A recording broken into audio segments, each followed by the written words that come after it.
How many people meditate regularly here? Oh, many of you. How many Vajrayana practitioners? Okay. So this morning, as we were speaking about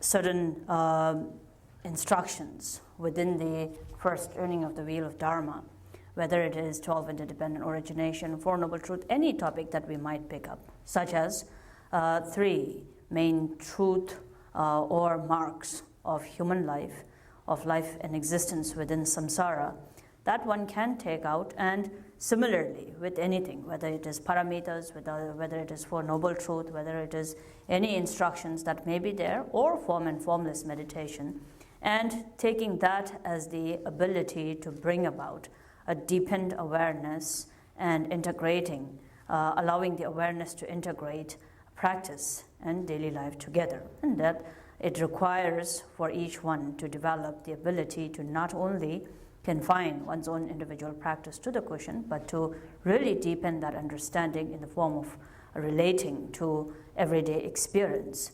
Not only a sense of devotion and readiness to put it into a methodical practice on the cushion, but what we practice as also becoming familiar with that essence, strengthening and gaining familiarity with the essence, to taking it into everyday life and experience, sort of looking into what I experience, what the other experiences. Such would then become necessary, that which would then allow the mind to bring about a much more union or a pervasiveness of what we are learning and studying into putting it into practice. And so if I think so some sense of summation would be is to ask one's own self how much a union of one's own being, one's own mind is with the essence of the teachings. It is not that in some ways one could say all of the instructions that are there within the Hinayana, Mahayana, and Vajrayana teachings are something that we already know.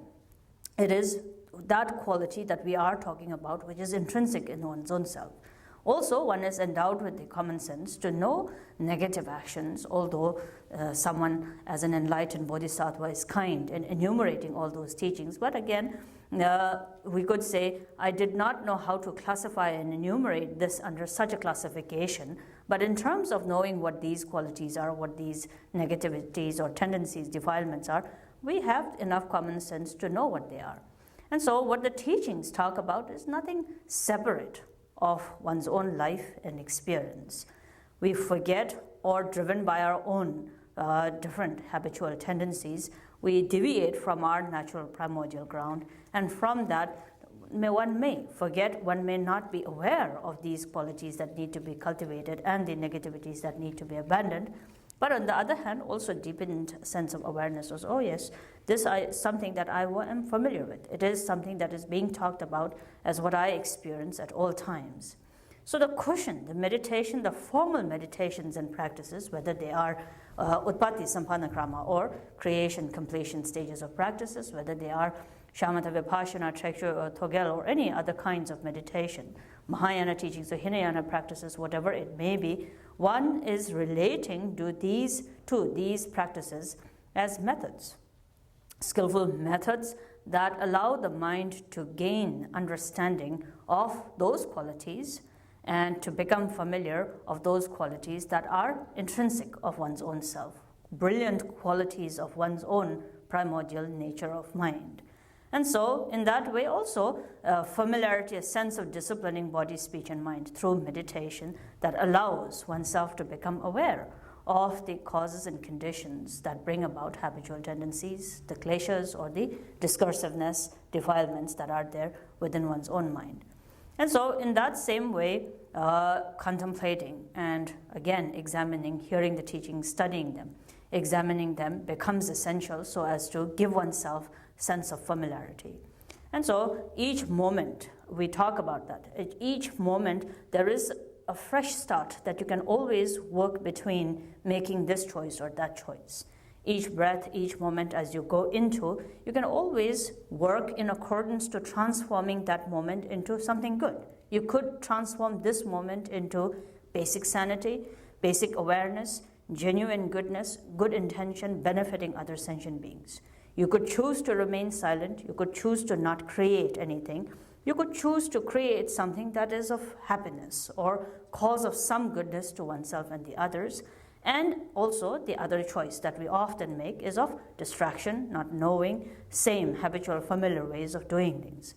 And so if we look carefully, some kind of reason or one reason why we don't remain within the silence or within the awareness, basic intrinsic nature, and the flow towards the current or the force towards creating of something, again, creation of something that is more harmful or with traces of being contaminated with defilements more easily than generating something that is uncontaminated by discursiveness, often comes about because of familiarity. And so we are so very familiar with the way we think, with the way we say. And so nobody wants anger. Nobody wants to be sad. Nobody wants to have a sense of miserliness or stinginess or jealousy or hatred or arrogance. We don't want that. And yet, like an old shoe that fits the foot very well, and you don't want to give it up, simply because it may not look nice. You don't particularly like it, and you have a new pair of shoes that is there in the closet. But that's quite an example that I have always, is a problem with liking my old shoes so much, because they fit very well. And you keep repairing them, and you keep polishing them, and you know that even before you put your foot inside that shoe, you know how it'll fit. It's very comfortable. And so from the same kind of habitual tendency of that familiarity, we tend to unwantingly create karma, continuously create karma, and not wanting aggression, still suffer from aggression. Not wanting to be competitive or have jealousy or sense of just not being able to like other people. That somehow is an emotion that we don't like, and yet we continually are in that situation, create that environment because of familiarity. And so methods of meditation, disciplining of body, speech, and mind, rigors of study and comprehension, understanding. And so what are often referred to as the three wisdoms or the three prajnas, hearing, contemplating, and meditating, three of these qualities become essential so as to give familiarity to the basic awareness and the mindfulness. Simple aspiring and hoping to generate that awareness, from that awareness generating loving kindness and compassion, that's going to become difficult until you prepare enough ground of familiarity so that that goodness, the positive, pure qualities, gains at least equal, if not more, momentum and familiarity than those habitual patterns. And so intrinsically there is, as we always say, basic nature being good.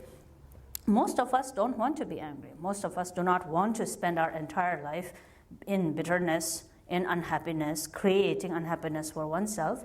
And then if you look into one's own self, we don't necessarily go out of our way to bring about suffering to the other people too.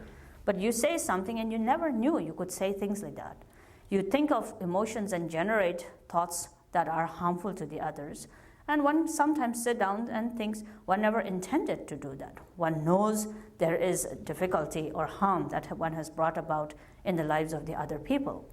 Physically too, we do not want to harm any sentient beings, but there is this unseen force or that invisible force or ignorance that simply takes this body into creating actions that are harmful to the others, speech we make, we create that are harmful to oneself and others, and thought that does not want to step into laziness or into distraction or into arrogance and ego grasping, yet it is continuously there because of the simple reason, familiarity.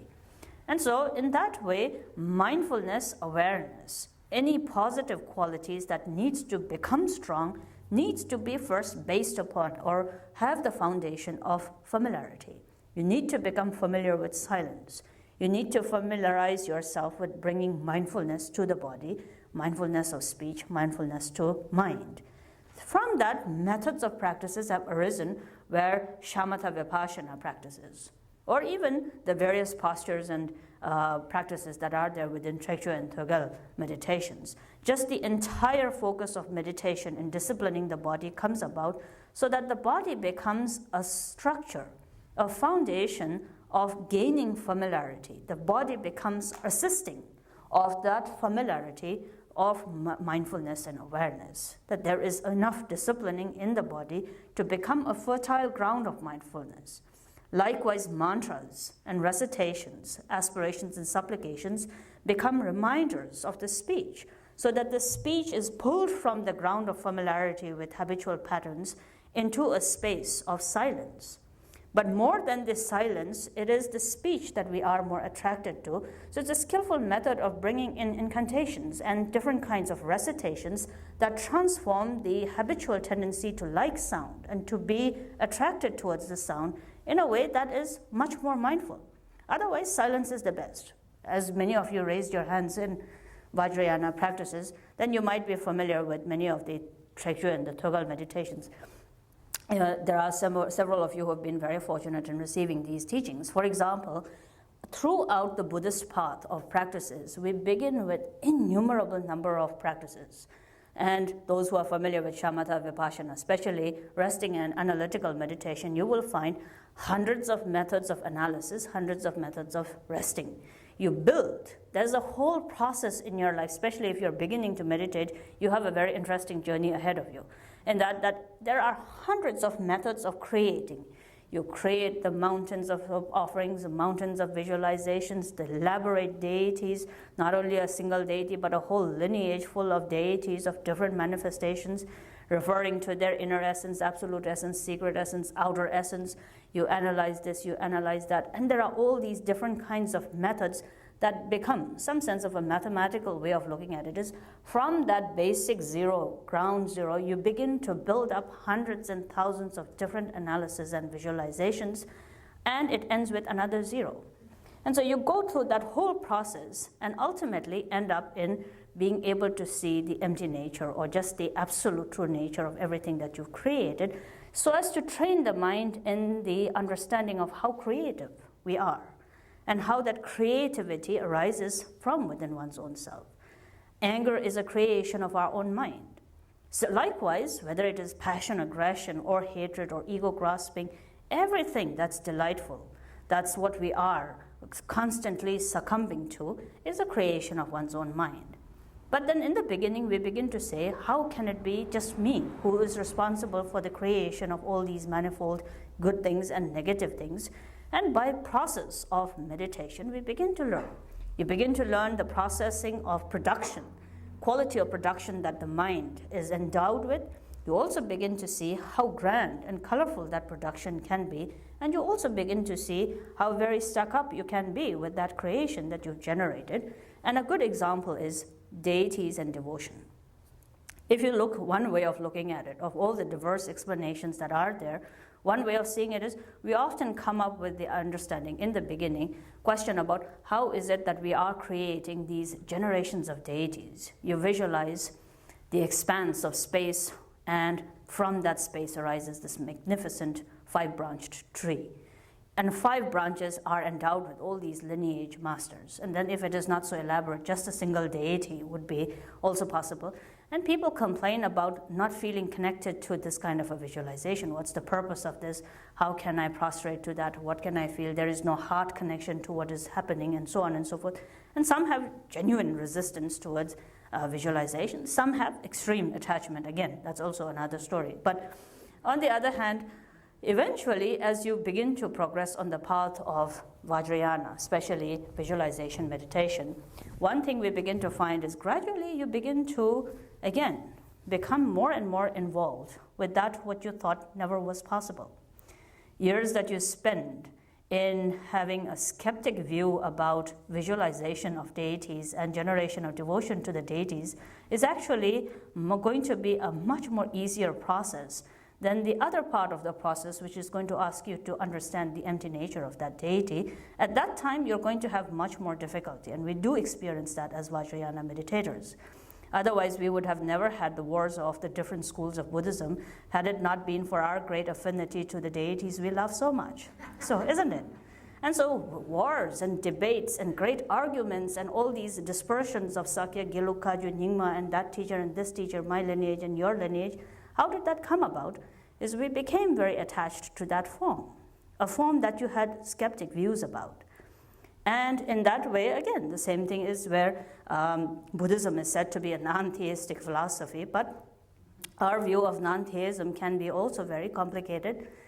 in spite of being non-theistic, there's a lot of suspicion between one religion, one lineage and the other lineage, one teacher to the other teacher, one group of people practicing to the other group of practices, so much so that sometimes between Geluks and Nyingmas or Kajus and Sakyas or among whatever different schools it is, we may have more differences and perhaps find it easier to get along with the Jews and the Christians and the Islams and the Hindus than among our own selves, isn't it? That's the power of creation. And so what happens is something that we thought was not going to be or is not form-oriented, never did exist. 9-headed and 11-armed deities do not exist as they do. But at the same time, a mind and the creative ability of the mind is such that there is a firm belief that it does, isn't it? That's how strong any creation can be. Therefore, anger doesn't exist. We think anger exists, and that is what gives anger its existence. If we ever search the highest point of space ever, if we were able to traverse it, or go to the depths of any depth that we could ever measure, trying to locate such a thing as anger or desire or ignorance, one can never find it. And so as Khandro Rinpoche in his text of Self-Liberation of the Mind, he talks about that, is that to locate any emotion that we have so much difficulty with, and we will find that anger has never existed. And as Khandro Rinpoche says, with horns and fangs and great blazing fires, there is no such being called anger that gallops into your mind and rests there and then shouts, "I am anger, demonstrate me." There never was such a thing. A simple assumption, and we live with that fear, trusting that assumption that anger has to exist because that is what I am holding on to. And just as we tighten our fist holding on to the space, and if I spend my entire life saying, this is what I have to hold on tightly to, this is what's giving me the problem, this is what I am afraid, this is what I need to demonstrate to the others, and this is so and this is that, and we do that, never releasing one's own finger to find that there was nothing to hold on to in the first place. But tightening and tightening the hand again and again strongly, we continue to live our entire life finding solutions on how to get rid of anger, how to get rid of ignorance, how to get rid of desire, self-arrogance, self-attachment, hatred, and jealousy. Never once looking at the true nature of what is it that we think is the problem here. And so from that perspective, simply looking into the nature of the different things that we have created, and understanding also how everything else does get created. So the third mark, when Buddha talks about emptiness, doesn't talk about emptiness as negation of apparent phenomena. What he does talk about is the assumption of the mind and the tremendous tendency to trust an assumption. Trust some mind that imagines what is apparentness of self and apparentness of emotion, apparentness of phenomena, and our first perception of it, trusting that to be the complete, not knowing the fullness and the innerness and the absoluteness of phenomena or of emotion, and immediately jumping into conclusions, immediately making assumptions, trusting that assumption. Religiously or spiritually, we can look into our own selves and see how much of that solidification has happened in one's own practice. And out of that solidification, how much mantras we may be doing, forms of practice we may be doing, thoughts and analysis and visualizations we may be bringing into meditation, and yet how much of that still remains just a solid, technical, mechanical way of looking at the form of the practices without the essence really being understood. Creation and completion, Kerem and Dzogrim, or Utpatti and Sambhanakrama, whichever term you're familiar with, if you look at that practice, that is supposed to then give oneself the understanding of how phenomena is created, how the creation becomes so very entertaining and so very colorful and brilliant, so very much the creative tendency of the mind, that eventually that what we have created itself becomes powerful enough to completely engulf basic awareness. And so if we see how this phenomenal world and the varied degrees of experiences have become so very strong, the same way would be is to learn the creation phase of creating something from the expanse of emptiness, or Mahashunyata, from where everything starts, from the ground of emptiness as everything arises, and yet from the beginning, we begin to sort of not look at the emptiness aspect, but begin to see seed syllables, this color, that form, so many hands, so many structures. And rather than seeing the silence or the very quietness of the speech that needs to be practiced, we become much more attracted to the sound and the speed of the mantras and the wheel of mantras and the garlands of mantras and lights radiating from that. And so whilst something good is being done in the form of practice, nevertheless, the genuine transcendence is not happening. So as I was saying earlier, each of these practices, if you go through hundreds of different methods of practices that are there, ultimately the highest level of practices talk about non-action, non-thought. And therefore, the best example or the highest method of practice would be is to not do any action, not speak any word, and to not have any thought. Within that non-thought, non-speech, and non-action is said to be the perfect meditation that is there. And in the same way, Hinayana talks about it from the very beginning. Avoid negative actions. That is what it says. Then we go around to saying why and wherefores and hows and different methods. We are given 10s of this and 13s of that and 15 different actions and 6 different things to accumulate and 9 different things to purify, and then the first having 3 parts and then the 3 parts having and we can go through that too. But in some way, the entire method of meditation, if you look at it closely, trying to see the intention, why this purpose, with why this meditation was brought about, it is to give us a closer introduction into seeing the working and the creative nature of mind that creates everything, and therefore to be able to have this as the parallel analogy to the experience of life and learn from that and familiarize the mind and the body to become more attuned into its basic nature. And so stillness of the posture in meditation allows the body itself to become the basis of awareness of its intrinsic nature. Likewise, mantras and recitations allows the mind to first familiarize with one-pointed concentration so that the scatteredness of the speech can join into a single focus, into a single pointed concentration. Eventually, that mantra must be let go of. The attachment to the mantras have to be let go of. Eventually, there will come a time when you will be asked to stop saying mantras and remain in silence.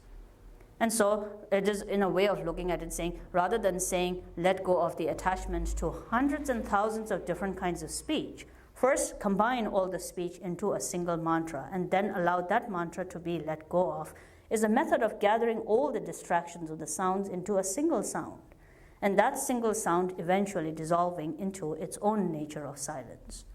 Likewise, thoughts that are scattered in manifold different kinds of ways is to gather them in a single visualization. That visualization dissolving into the seed syllable dissolving into the nada dissolving into the expanse, and within an absolute dissolution of form, of sound, of thought, remaining and introducing the mind into its own inner awareness. That's the purpose of any meditation.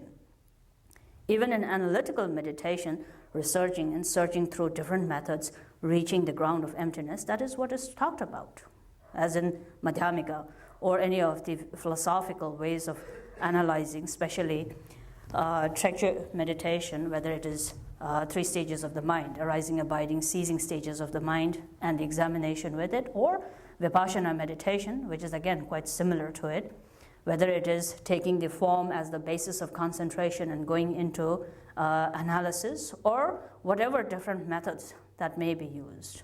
It's a simple way of seeing what is the nature of phenomena, what is the nature of I, this mind, this self, this existence, and the identity I give to my own self. Likewise, what is the nature of thoughts and emotions? And I think most of you are familiar with analytical meditation. And as different traditions are there, the Tibetan Buddhist tradition of analyzing every phenomenon, analyzing the table, analyzing the chair, analyzing the pillar and the vase, and then the flowers and the mountains and the trees, and the different designations and the names that we give to phenomena, assuming that that is its reality, and at the same time never questioning the basis, the actual, absolute basis of that designation. And a simple analysis, if there are some of you who are not familiar with analytical meditation, it's a simple, straightforward trying to find whatever name that you may give. If you're giving it a table, the name, then finding what the nature of table is. And very soon, a simple investigation leads a person to understanding that a table never existed. Genuinely understanding the third mark of existence in the form of Buddha's teachings when he talked about the truth of emptiness. Truth of emptiness was taught from the basis of understanding some totality of any apparent phenomena and not as a negation of apparent phenomena. Negation would be simply saying table never existed. Some totality, in some ways emptiness from the Buddhistic perspective, is a genuine appreciation of everyone who's contributed into composing any structure, any apparent phenomena, rather than partially knowing and basing your opinion upon your own perception of what you assume to be the total identity of any object. And so from that perspective, one would say the empty nature of table is a simple way of saying, I appreciate the sum totality of everything that has gone into making this structure that I am going to refer to as a table. But that the table in its own independent essence never did existed because it's composed of the legs, the top of the table, that's made of the wood. Wood comes from a tree. Tree was planted. Then in that simple process, hundreds of people and beings have contributed into bringing about that structure, and the eventual result of all the different factors, compositeness that went into creating that structure is better understood. Eventually, one way of looking and deconstructing would be is that an absolute useful object such as the table has been formed out of basic space. From the space arose this way of, let's say, creation. And so in order to understand its space nature, let's say, one could simply go into a deconstruction. And so we could simply say that comes from a wood, wood comes from a tree, tree comes from a seed, seed comes from so and so. Eventually, anything can be broken down into its molecular parts, into its atomic parts, microatomic parts, and very much into the minutest of the details, barely visible to the naked eyes. And even then, protons, electrons, there are all these theories where each partless particle is there. Partless particle, even if you look at it, eventually can be deconstructed into nothing but emptiness. Simple way of saying would be, from the expanse of emptiness, there is the force of wind element that arises into the form of the fire, into the water, into the earth element. And so outer phenomena, or anything that is apparent, is creation of elements. Each of these elements have their own mother principle. And so the earth into water, water into fire, fire into wind, wind into, again, space. And space has no apparent nature or construct. It's not solid, and yet we cannot deny its power of creation. Its very powerful potency. And therefore, when we say emptiness, we are talking about space. We are talking about this expansive openness, which is the mother principle, which is the very core principle, with that empty essence and yet the brilliance of its nature having the potential of bringing about formation in these different ways, in these varied ways. And so when we say emptiness of the table, we are appreciating its very core essence of empty nature, from where the magnificent and the brilliance of the creation of this table arose. It's about being able to appreciate the sum totality of its inner essence and its apparentness. In the same way, self and the I can easily be examined again and looked into one's own self. Our false assumption or misunderstanding would simply be what I is, or who I think I is. And we never question whom we mean when we talk about I. And that's a false belief. Somewhere pointing to this person and saying I, but never really knowing which one is the part of I or where it is actually, is about trusting something that doesn't have the evidence of existing.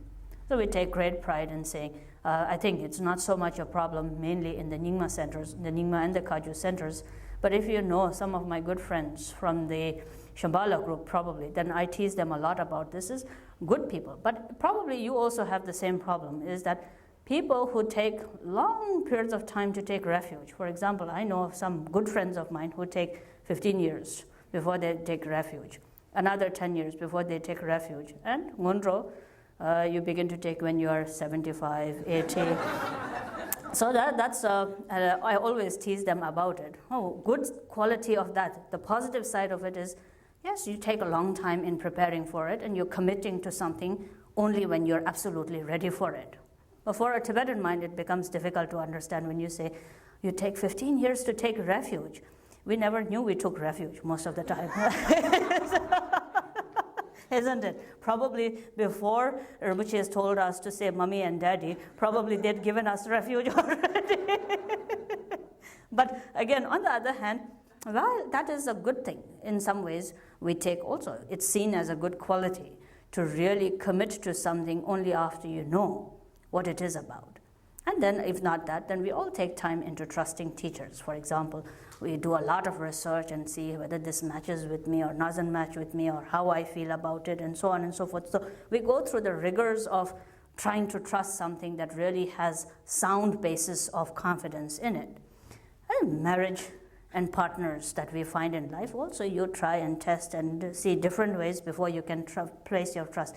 Even grocery shopping, you probably do a lot more thinking about reading the labels and then trusting this company or not this company, and tested on animals and not tested and recycled and microbiotic, natural organic products or whatever it is.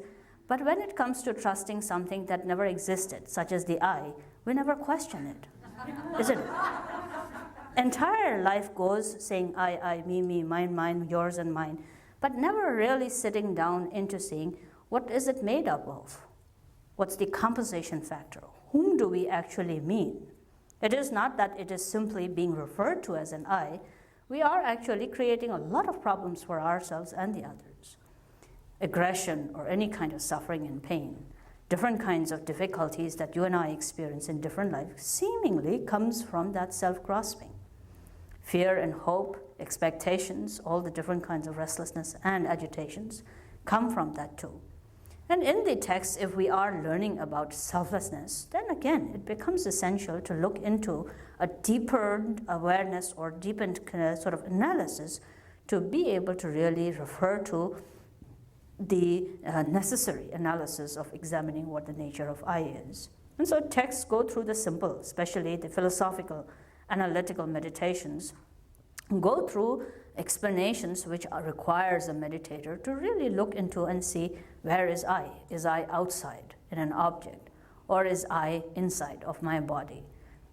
Thorough texts, Mipam Rinpoche's teachings, or Longchen Rabjam's teachings, or anybody's teachings, if you look carefully into all the texts, they go through simple presentations and say, cut the brain into so many pieces, look if the I is there.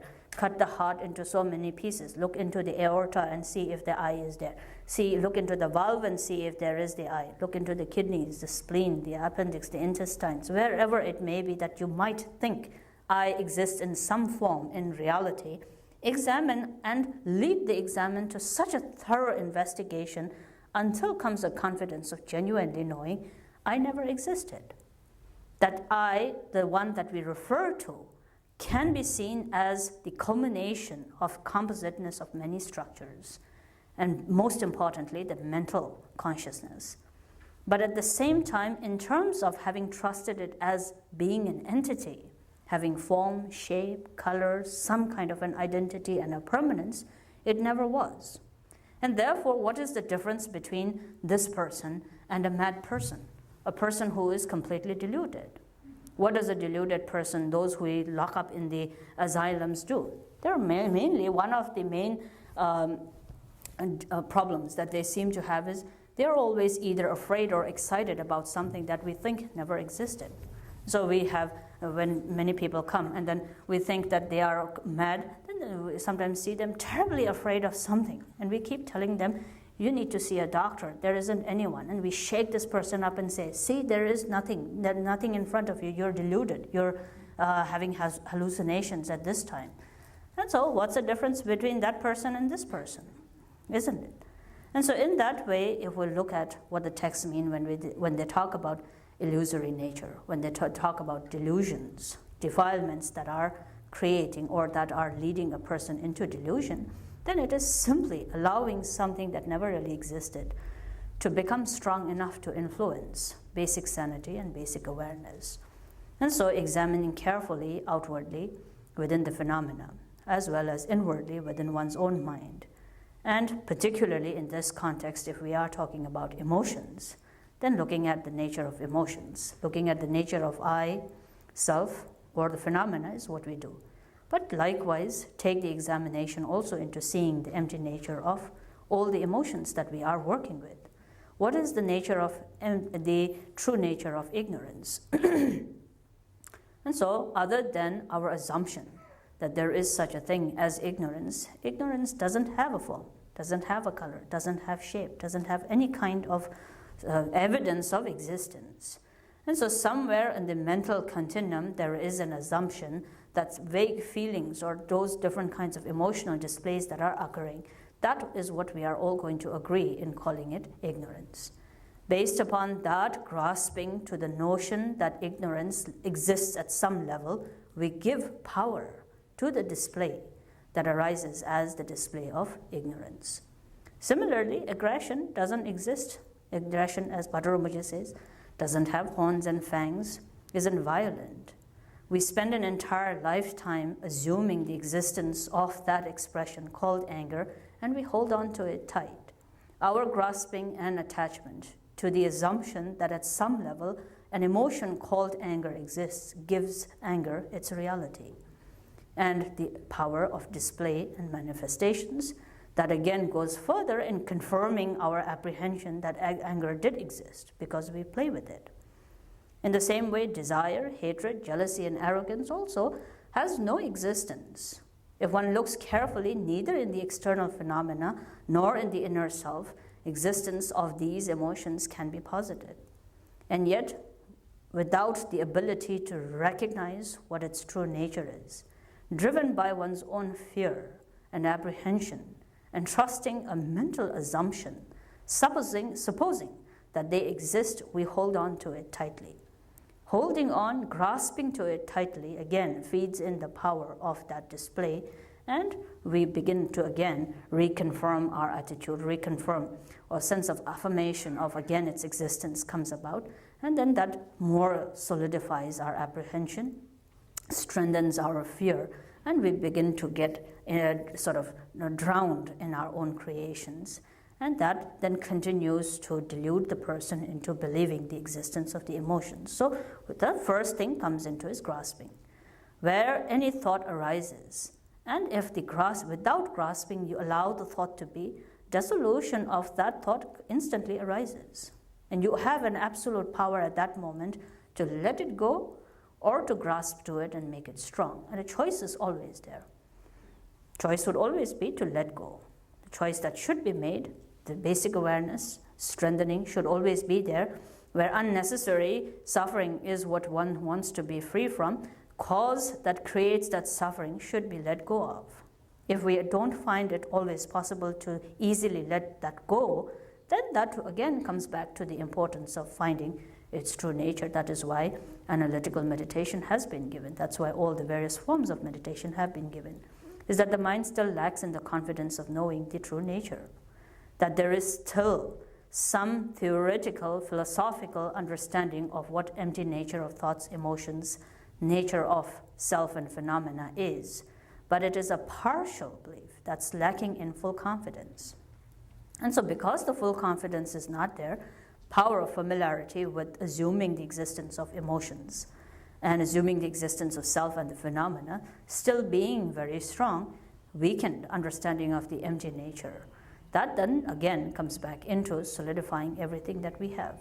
And so in that respect, it becomes essential, again, as we spoke about this morning, to take into practice careful analysis, careful examination, and generating genuine confidence, genuine awareness of what the truth, in the words of the Buddha, seeing that these three things are not separate and can't be analyzed as being separate.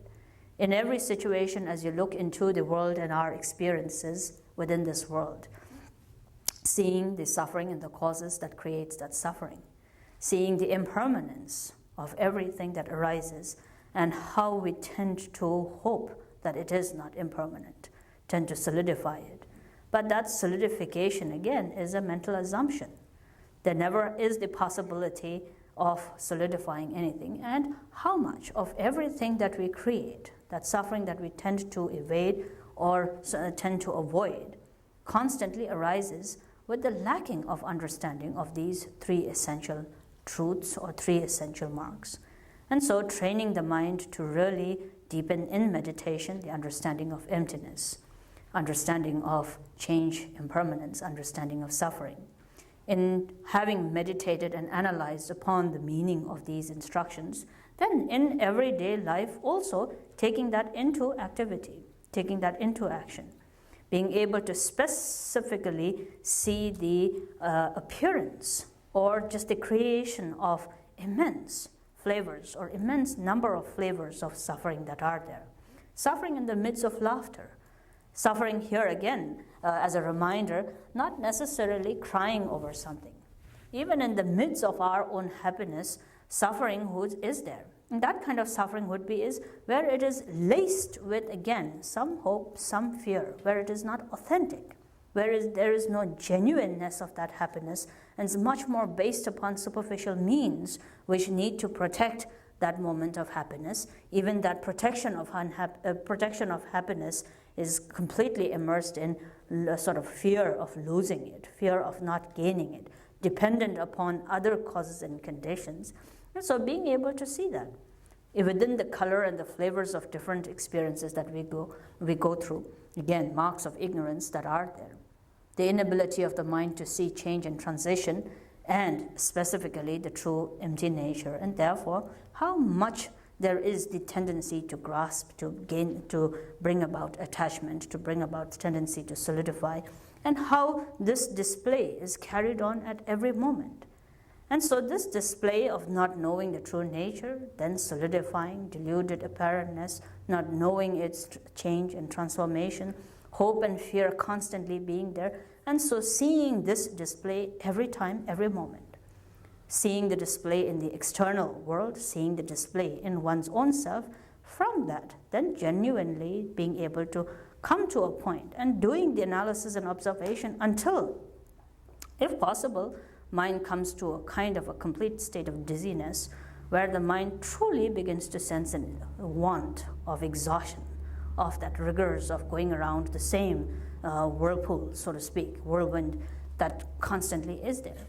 And so in the midst of all the things that we do, how can we, seeing oneself stuck in the midst of everything that we do, coming up with a strong sense of what can we do that would truly allow the mind to attain freedom from this, then would be the first thought of truly aspiring liberation for oneself and the others.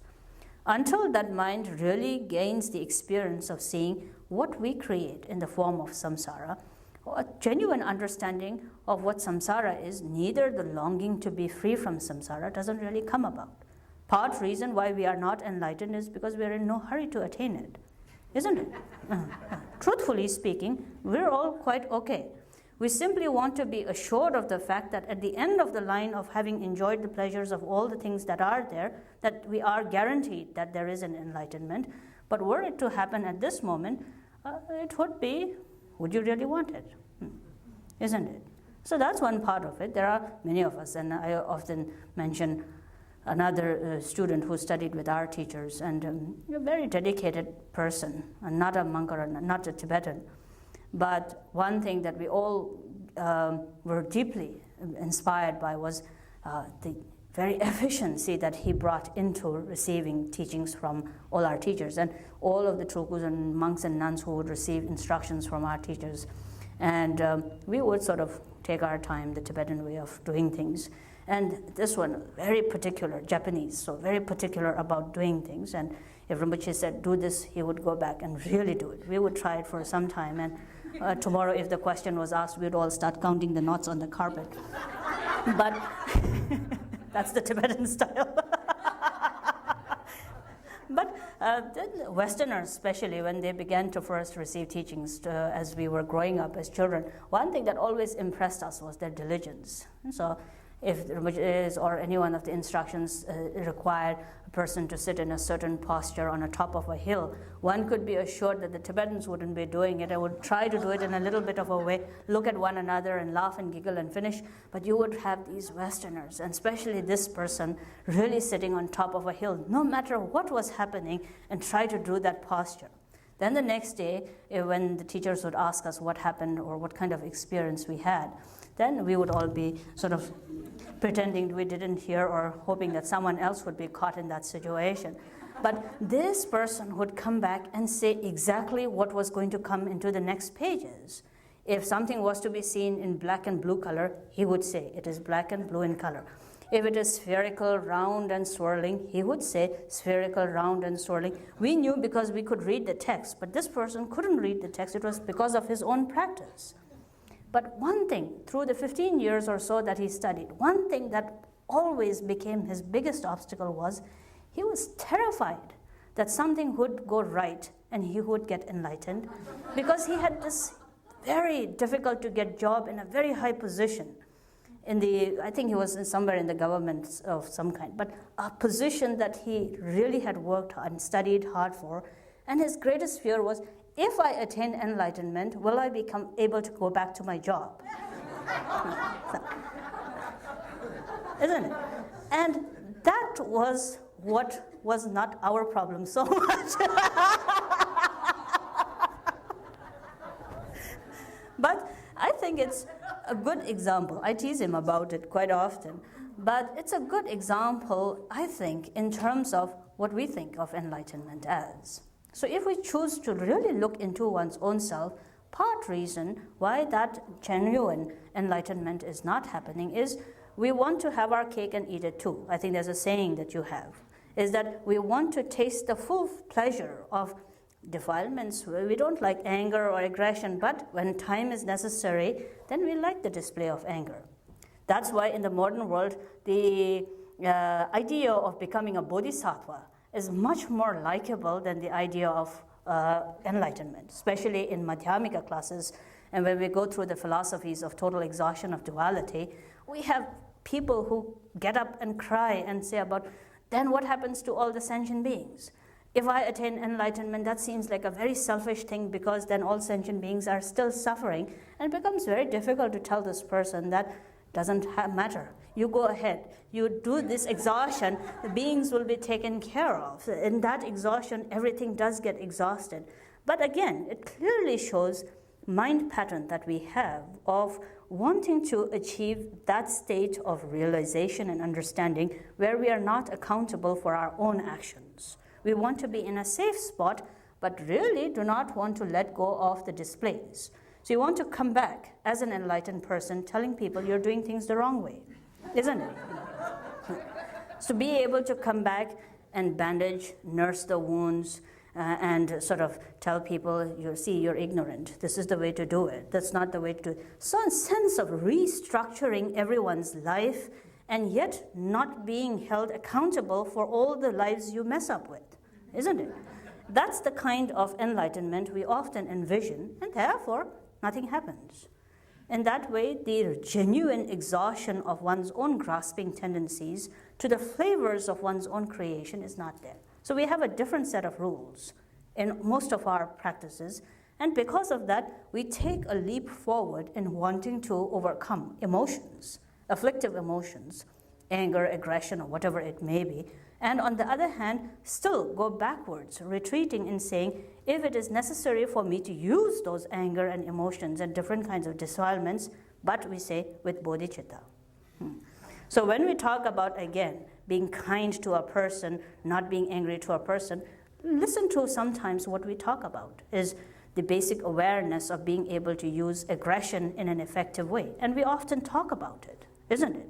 We talk about it just as I did last night. Intention is the most important thing. If the intention is good, actions that are negative, seemingly negative, can be very helpful to the others.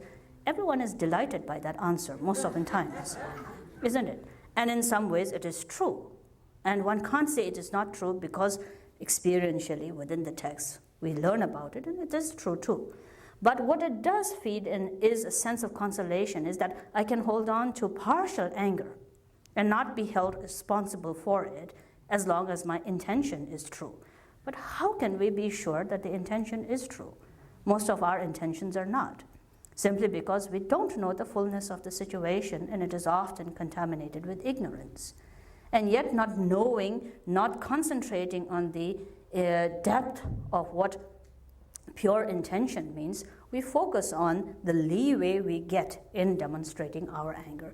So basically, the mind goes and flitters between this and that, between what is the true nature and yet the reluctancy of letting go of it. So the mind comes up. With this, we see that we begin to see emptiness of anger and aggression, and therefore letting it go. But at the same time, habitual pattern says, well, you can't let go of everything. You might need to have some amount of aggression to protect the beings if they are harmed, for example.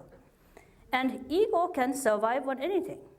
Ego can survive on purity as well as impurity. Ego can survive on spirituality as it can survive on samsara. And so we head on trying to abandon samsara and afflictive emotions of samsara, but we don't do much about the spiritual part of it. And ego survives on devotion. Ego survives on practice. Ego survives on meditation. Ego survives on all of the generous and genuine loving kindness and good thoughts that it does. And we think, oh, I'm generating a positive thought in loving kindness and compassion towards all sentient beings. And not really thoroughly examining carefully that intention, which may be good outwardly, but inwardly it may have just become another deceptive tendency of the mind to grasp to something, and that simply reverts back into its own survival, ego's own survival. And so therefore, emptiness, and being able to really work with emptiness such that eventually meditator's mind does come to a point of exhaustion of grasping, that becomes essential.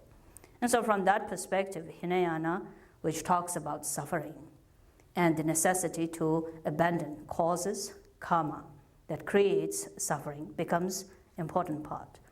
But then in order to deepen that understanding and not get caught up into solidifying, abandoning, and aspiring for one's own happiness, Mahayana talks about the transformation and the changes that occur.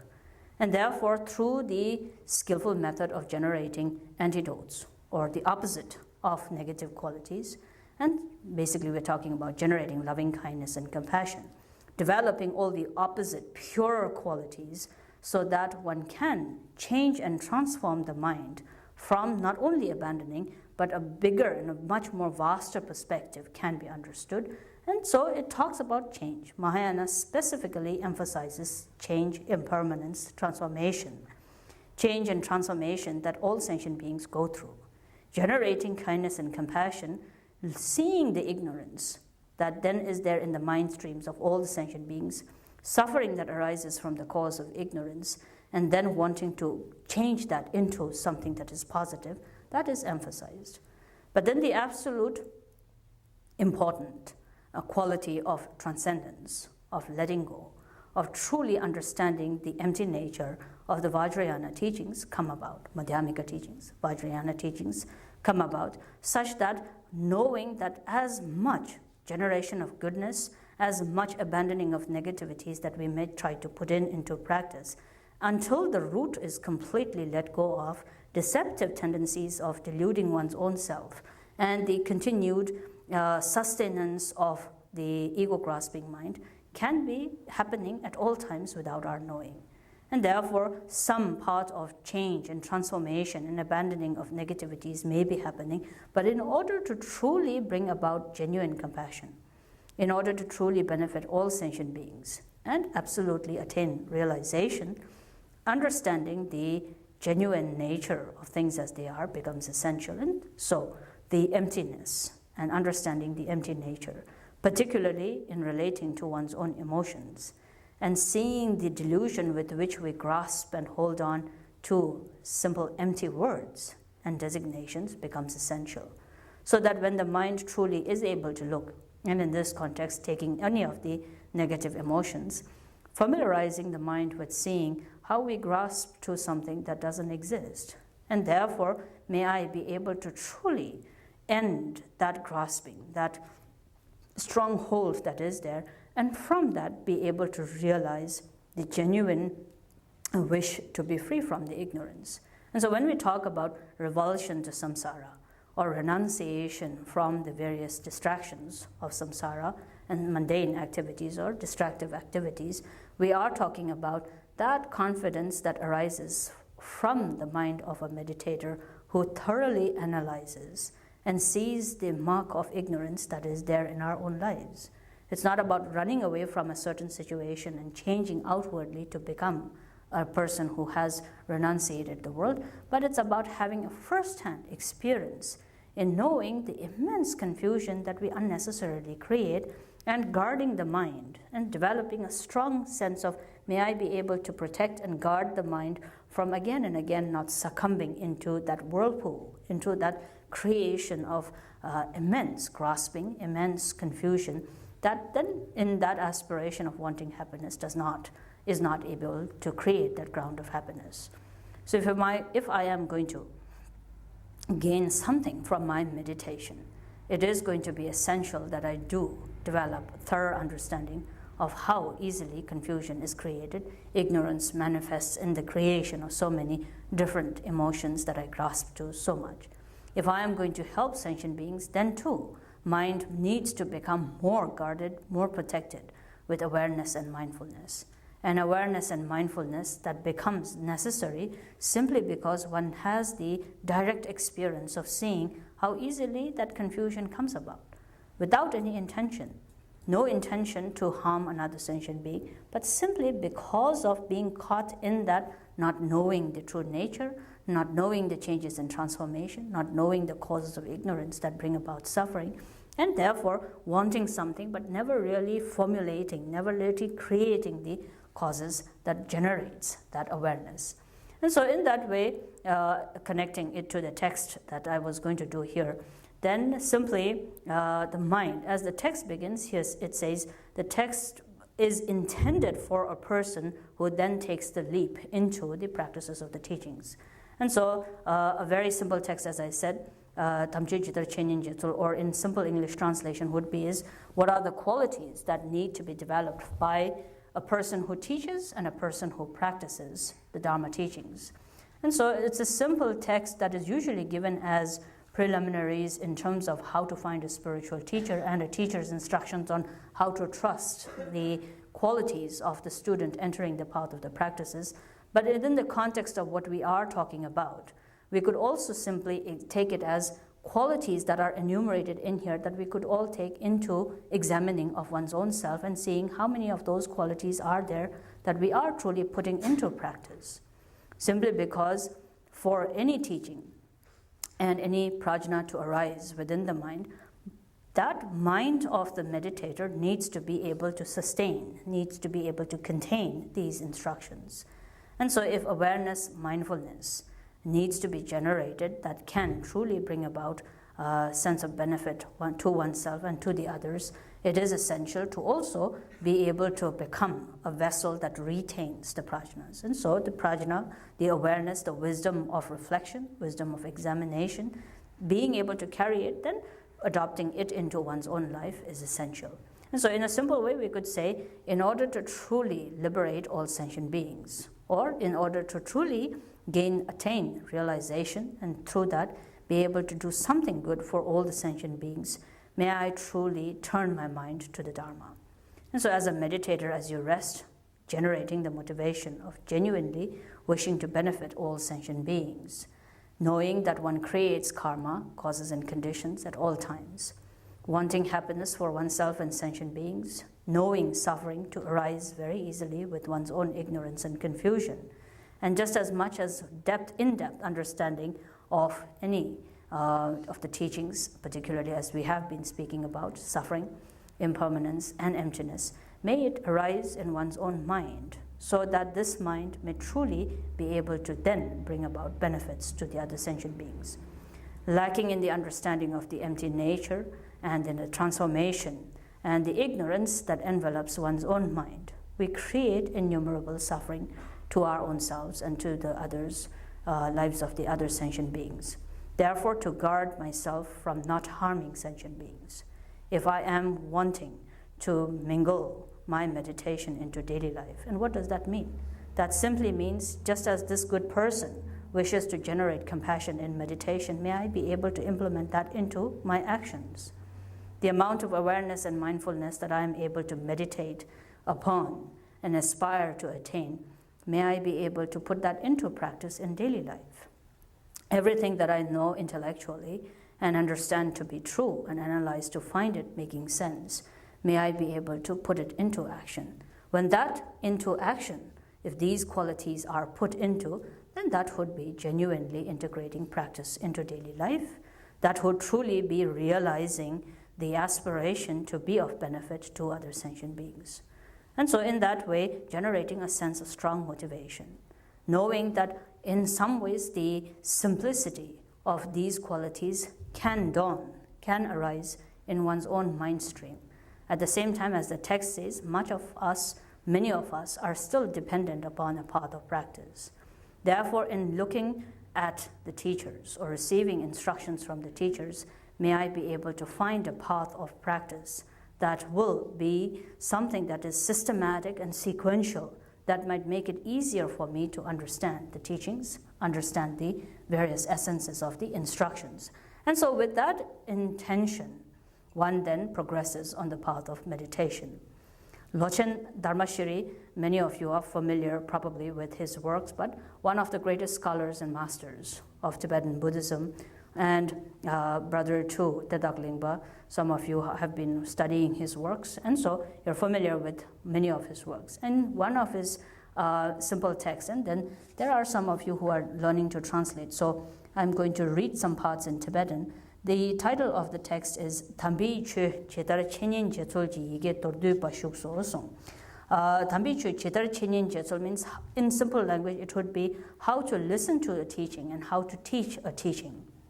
Both things that we are all involved in. Teachers can be seen in two different ways. Teachers as in Guru devotion, the gurus from whom we receive instructions. And the beginning of the text spends time thoroughly going through methods of examining the teachers from whom you will receive teachings. But on the other hand, the second way of looking at it is you're all future teachers.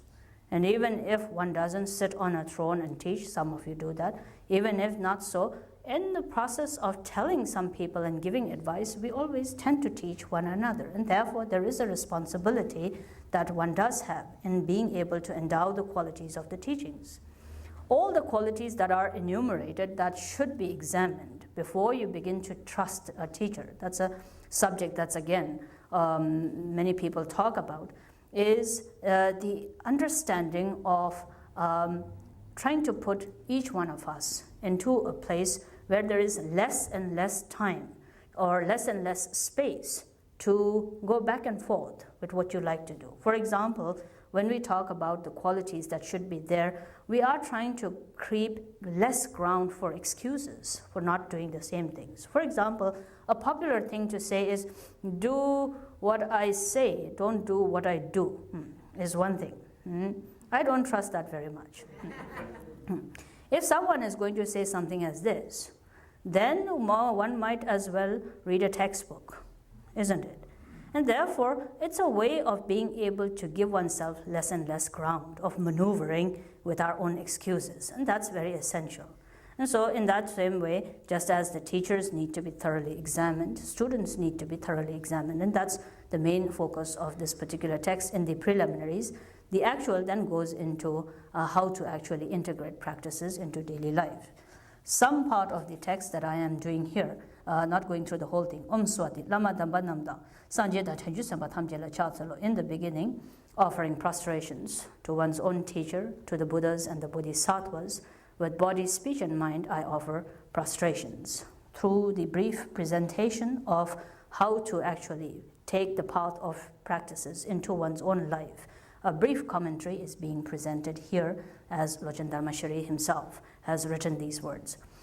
In terms of 4 classifications of the main body of the text, Chebar Chepa Bolhopen, first topic that is discussed within the text is how to examine a teacher. Different teachers are there, outer form, inner form, secret form. We can talk about the absolute teacher, living teachers in the Nirmanakaya forms, as well as the Dharmakaya essence of the teacher. However, in a simple way of working with it would be, in the beginning, one could say, you are your best teacher. The primordial awareness, intrinsic of one's own self, is the primary teacher. When we talk about the Guru's mind and one's own mind being indivisible, what we are talking about is giving rise to that very inner essence of Rigpa, inner essence of primordial wisdom, which is the teacher itself. And so primarily, that is the voice, or that is the very awareness that can bring about genuine awareness. Whether it is the understanding of emptiness, whether it is the understanding of transformation and change, impermanence, or suffering, whether it is realization, the wisdom of discrimination that is able to see the true nature and give rise to the brilliance of emptiness and luminosity. Every wisdom, word of wisdom, learning, and the ability to generate awareness arises from none other than one's own intrinsic primordial awareness. If one is able to listen to that, if one is able to work with allowing the brilliance of that primordial nature to be unimpeded, that is the very essence of the teacher. An outward manifestation of the teacher does nothing more than point towards that very primordial intrinsic nature. And yet, very oftentimes, we also have to rely upon the outward teacher, especially when one doesn't seem capable enough of recognizing the inner teacher. We are left with no means but to try and find directions and clues, and therefore, that is then when we begin to rely upon outward teacher. In that context, again, in the West especially, we talk a lot about root teacher in that context. Here, what we are talking about can be referred to the root teacher, but at the same time, it's about all teachers. Root teacher would simply be someone who points out the nature of mind, and from whom you can actually realize the nature of mind. That would be your root teacher. And so oftentimes in today's age, we are always in a big hurry. And one of the hurriness seems to always be in trying to locate your root teacher. And so that's all very good, but root teachers don't happen when you walk up to a person, shake hands and say, will you be my root teacher? And neither is it possible for any teacher, and even if they do so, I would like to believe that it's out of politeness. One can't say, yes, I am your root teacher either, simply because it is dependent upon the truth of that moment when the true nature of mind is pointed out. Not only pointed out, but you actually realize it. If you realize the true nature of mind at that moment, then that what has passed between you and the teacher establishes the heart teacher or root teacher and root student relationship. Other than that, much of anything else is teacher, and that's not bad either. Sometimes people tend to place root teacher, and that's very true, but sense of not appreciating that even if it is that finally you meet with this person and you're fortunate enough to have the transmission and it is pointed out to you and you recognize, but on the other hand, you also take into appreciation the whole process of the path that has led to the right moment. And so a sense of being able to see all teachers as beings who have been very tremendously of great benefit to oneself, that needs to be also taken into mind. And so sometimes we see people not doing this, and so search for the root teacher, and on the other hand, sort of see the other teachers as not really necessary.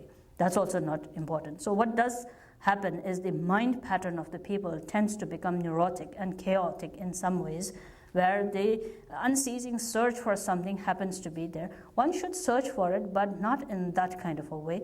It has to depend upon how much an exchange and ability to implement the teachings that are happening. And so another thing that I personally experience is when people walk up to a teacher and say, will you be my teacher? Also, that's a very sweet thing to do, but again, that's not necessary. So as much as possible, it is good if you don't do that. If you put teachings into practice, you are putting the teacher's teachings into practices. In this tradition, there is no such thing as confirmation and negation of a person's as a teacher or as a student. So many teachers we meet in our life, we have never the chance to tell them that we trust them, that we are following their teachings. And at the same time, they are not dependent upon our confirmation either. That we are able to put the teachings into practices are enough thoughts or qualities that does enable a teacher to understand that you are practicing the teachings, and that's what's the most important thing. But if it inspires you, go along. You can still write letters and ask someone to be your teacher and so on and so forth. That's also all right. But in a way of thinking that that is absolutely necessary, then that is not. However, what is essential is to be able to work with checking and examining the teachers carefully. As Pater Rinpoche says, minimum of 12 years of examining the teachers is necessary. Similarly, as many years or more, a teacher needs to examine a student. The nature of examination is so that one can work with absolute confidence. That's the very key essence. The whole point of examining and trusting a teacher, especially these instructions that are given within the context of Vajrayana teachings and Vajrayana transmissions that you receive from the teachers, and the trust level that is required can often become a very swift path as well a very difficult obstacle in one's own life. Part reason why we are working with the teachings, what we are working in the teachings will require us to change our habitual pattern into something else. What is happening in path of meditation is you're being asked to let go of everything that you are familiar with into taking on something that is not familiar to you, even if it does make sense. Let's talk about grasping and non-grasping. Grasping, that we all agree, is useless and therefore has to be let go of. Non-grasping and selfless, genuine, pervasive selflessness and trusting, that is what we are talking about. And intellectually, mind says it makes sense. But then what it comes down to is confidence.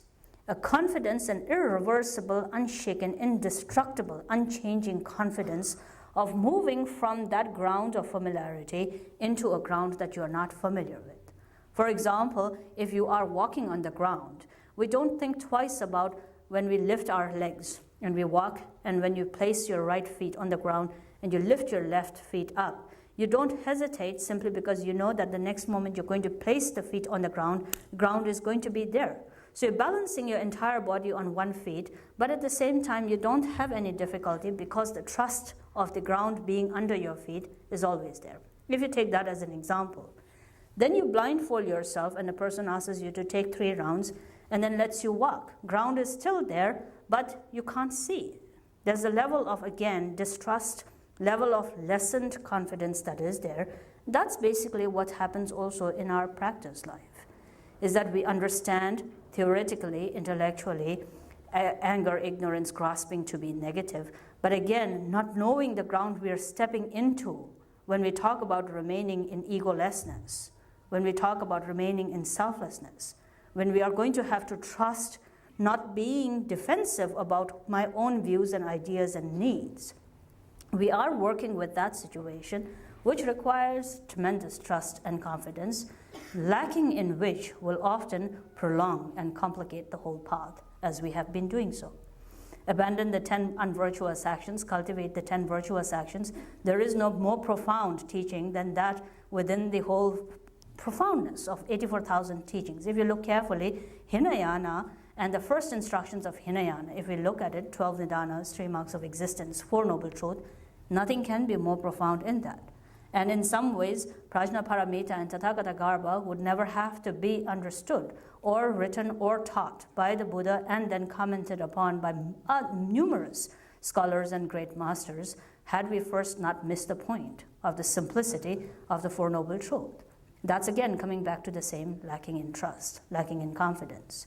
Therefore, when the entire path of liberation and the fruition of benefiting all sentient being is going to depend upon one's own trust and confidence, that person with whom you are going to be studying has to have the ground of complete trust and confidence, because inadvertently, if that is not researched carefully, what it does affect is one's own progress on the path of practice. And so trust and confidence, these 2 words that I have used, are synonymous with the word devotion. What is devotion other than trust and confidence?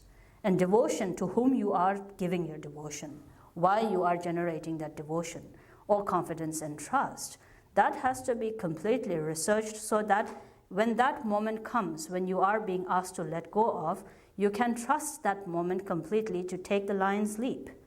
If a hesitation occurs, you take the dog's leap and you break your back. Now, if we go back to the pointing out instruction from the root teacher and you're recognizing the nature of mind, then again, the basis is on trust and confidence.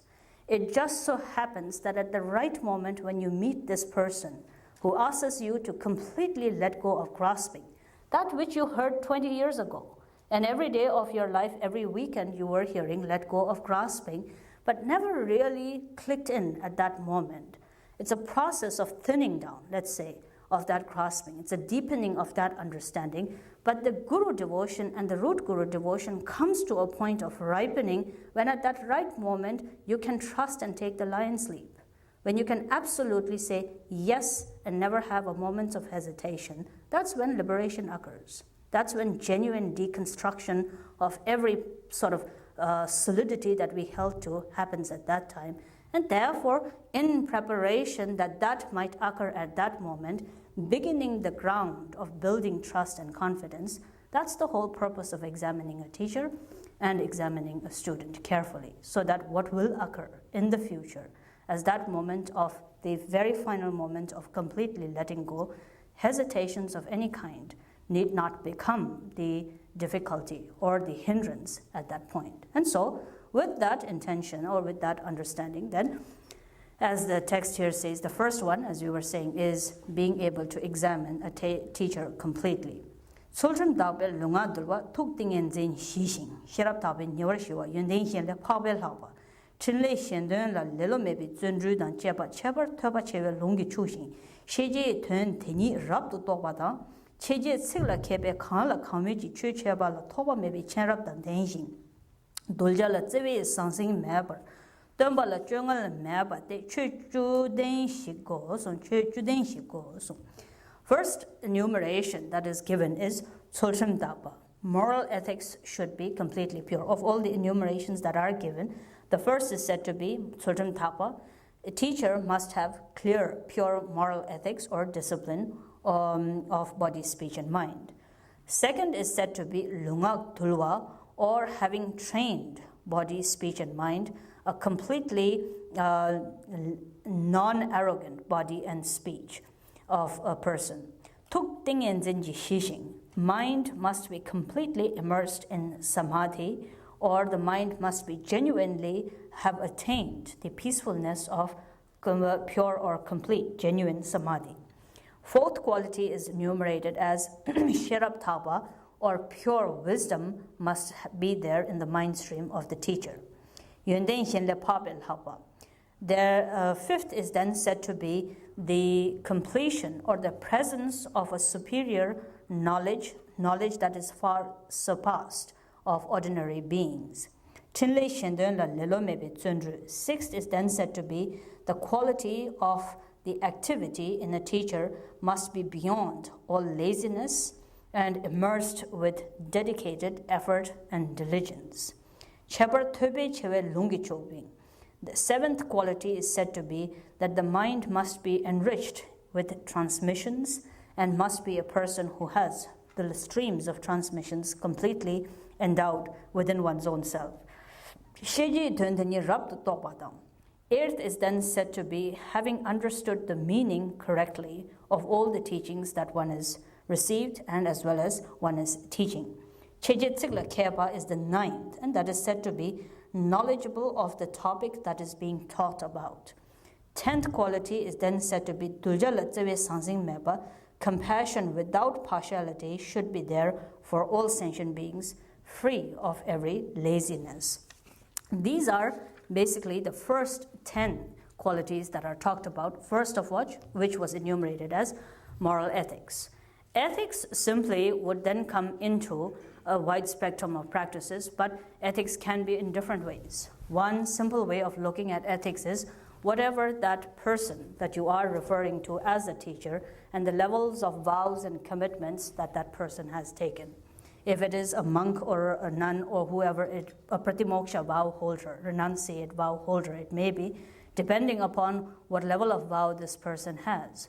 examining carefully whether those vows are being cultivated by that person is the foundation of checking and examining moral ethics. On the other hand, the ethics come back into the 10 basic principles of refraining from the 10 unvirtuous actions, cultivating the 10 virtuous actions. And there's absolutely no wrong or negativeness in examining carefully and seeing how many of those actions that one is talking about is one able to put into practice or not. And so, as a student, as a practitioner on the path of the practice, especially before building a relationship between oneself and the teacher, examining the ethics of that person becomes essential. In the long run, after receiving numerous amount of teachings, then if one begins to examine and then go back and forth with all the hesitations, often that then becomes a great loss. In some way, if there are, let me give some examples. Sometimes we encounter people that we trust very much. And many years after, we begin to come to situations, sometimes without the fault of the teacher at all, situations and circumstances come about which tend to then be involved in controversies. And those of us who've been in Buddhism for a long time, or any religion for that matter, know about certain difficult situations that come about. And so in that way, if the person, practitioners, can see the circumstantial difficulties at that moment and not become so very disruptive to one's own practice, not allowing that situation to become disruptive to one's own practice, then the damage, although unfortunate, still is not that much of an impact on that person. But often that doesn't happen.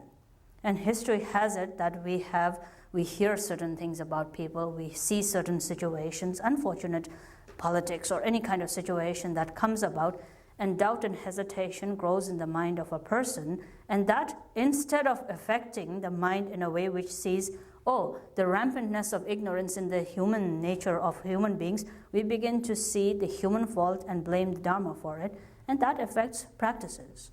In our lives, how many great students we have known we've lost in terms of not being able to work through that situation and finding a point in their life where their entire practice falls apart because of regret, because of not being able to trust the ethical or being able to really understand the ethical behavior of a certain person. Now, if that happens to one's own meditation and practices, then you have to sit down and think how dangerous that could be. You could be very fortunate in knowing, and you should develop the awareness, not mistaking fault of a human being as the fault of the teachings and remaining more true to the path of the practices, not allowing the unfortunate situation to disrupt your practices. But often that might not be the case. And therefore, rather than examining later on and then sort of trying to deal with the situation as best as you could, it is very essential that in the beginning, one takes care of this business of examining in the beginning, so that in terms of working with the teachings, working with the practices, one is able to then completely immerse one's mind into the value, into the essence of the practices, and not be so very turned and influenced by what one sees or one hears. And working with that is the first thing. The lunga dulwa, body and speech, again, must be, dulwa is tamed or trained.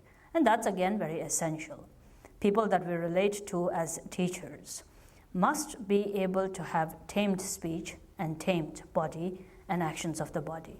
Untamed or untrained body and speech which would often talk about the teachings, but in terms of, again, one's own territory, one's own views, one's own whatever, land or space or whatever it may be, that one becomes very divisive, or one becomes very, very embroiled in all the samsaric or mundane, defiled ways of thinking and speaking. That again creates doubts and hesitations in our lives.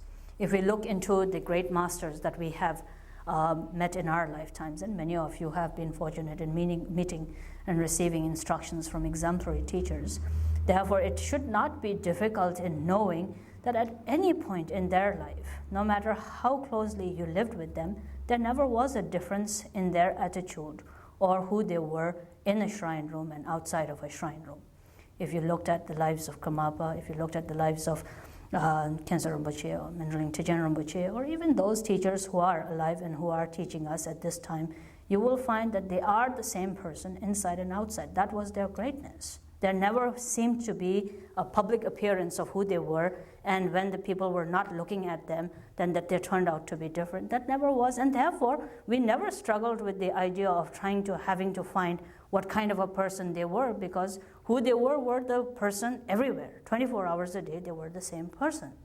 And therefore, similarly, getting to know a teacher, trust and being able to examine and seeing how much tameness and trainedness is there in the actions of their body and speech becomes essential. Means mind must be completely pacified in meditation. That simply is checking and examining whether deepened awareness and watchfulness of one's own actions is there being practiced by that teacher or not. And so Thukting Enzin is mind in meditation at all times. Mind that is not distracted by defilements. Mind that is constant in awareness, observing one's own actions of body, speech, and mind, and the actions of body, speech, and mind of the others, and seeing or examining whether this quality is there or not, again, is the third examination. Sherab Thape Nyavara Shiva is a genuine transcendence of the mind should arise through the perfection and the presence of pure wisdom. And so wisdom in not only the teachings, but wisdom in the way they view situations, wisdom in the way to relate with different environment, different methods, different practices, different situations of life, and how much purity of mind, purity of wisdom is there, is the fourth examination that needs to be taken into, again, the examination of the teacher. Is again, a simple translation would be is that they must be endowed with more knowledge than common people. That's a literal translation. And so that again comes back into a simple way of looking. Why would one say that? Is that someone you are learning from must know something more than you do, isn't it? That's a simple thing. Again, it comes back into whom we are trusting and the trust that we are working with. And so eventually, even now in some cases, someone could be a remarkable teacher and yet who is not learned. That's one truth of it. There have been many, many great masters who have taught and who may not have great knowledge or great profound sayings and may not have studied. How many within the Tibetan Buddhist history there are those who have attained absolute understanding, realization, attained rainbow body, and never knew how to read a single word, recited mantras all upside down, didn't know how to do anything. There are instances, but they are very, very few. Nevertheless, here what we are talking about is, again, coming back to the trust, back to the way of being able to understand the teachings. Over the years, as you study with certain person, if you begin to have doubt that this person doesn't know what one is teaching, then that again does not do so much damage to the teacher as much as it does to you. That brings about, again, lacking in the confidence of being able to fully entrust your mind into a situation of egolessness. And so it is essential, therefore, to be able to examine and see, ask yourself, would it matter to you or not? If it doesn't matter to you, then that's okay. That's not the point at all. What is being said here is, what does it matter to you? If it matters that you are not able to completely develop confidence, should this person be lacking in some knowledge, maybe it is better to examine it before you establish that relationship than to begin to have that hesitation in the future. Then the next sixth quality is said to be beyond laziness. Activity of the master or the teacher must be completely selfless and for the benefit of the others, beyond laziness, completely in tuned or united with Zunru or effort, perfect effort. Examine carefully and see how much effort is this teacher exerting in benefiting other sentient beings. How much possibility and availability is there in that it is benefiting. The activities of the teachers are at the grassroots level, at the level where it is being of benefit to the others, free of laziness, free of moments where one then sees one's own pleasures or keeping time for one's own selfish needs or selfish works, and carefully observing, examining whether this quality is there or not becomes essential. In particular, as the text says, the mind of the teacher must be rich in transmission. Again, very, very essential, especially I think with the changes that are occurring in the westernization of Buddhism, and more Buddhist, Western Buddhist teachers begin to teach. One thing that is absolutely essential is to know that you are the holders of all the transmissions and all the various lineages and practices. It will be very unfortunate when those in the power and authority of teachings are weak, or as well as less endowed with the variety of teachings and instructions. And so as Khyentse Rinpoche in one of his teachings, he has said, receive teachings and instructions as if in the future you are going to be the only survivor and the continuity of every transmission rests upon you. And that's the way one does relate to receiving the teachings. In this degenerate age, often territoriality has become such a rampant problem that we begin to not understand our attachment bringing about so much damage to the continuity of Dharma in its pure form. And so the Nyingmas concentrate only on the Nyingmas, the Kajus concentrate only on the Kajus, the Sakyas and the Geluks only on the Sakyas and Geluks. And that seems to be fine if that is only about one's own individual practice. One could do that. But especially in the context of bringing Dharma to the West, a greater responsibility of establishing Dharma in an entire country, one would have to go beyond just knowing what one is able to do or what one has time to do into becoming containers within which an unceasing stream of instructions and transmissions are there contained within one's own mind stream. That's absolutely necessary. And so sometimes in the West, people do talk about being overwhelmed. Again, one thing that I'm always find very amusing is that when people receive some amount of teachings, and especially more into the realm of Madhyamika and then upwards, Vajrayana teachings, Westerners often say, oh, I am overwhelmed with the teachings or the number of teachings. And so that's fine. That's okay. To become overwhelmed is quite easy. We become overwhelmed watching a movie, 1.5 hour movie. So that doesn't say much about our mind becoming overwhelmed. But nevertheless, in terms of what is available, in terms of knowledge that is available, that needs to be learned and studies, it's much too soon to become overwhelmed by a few pages or a few practices.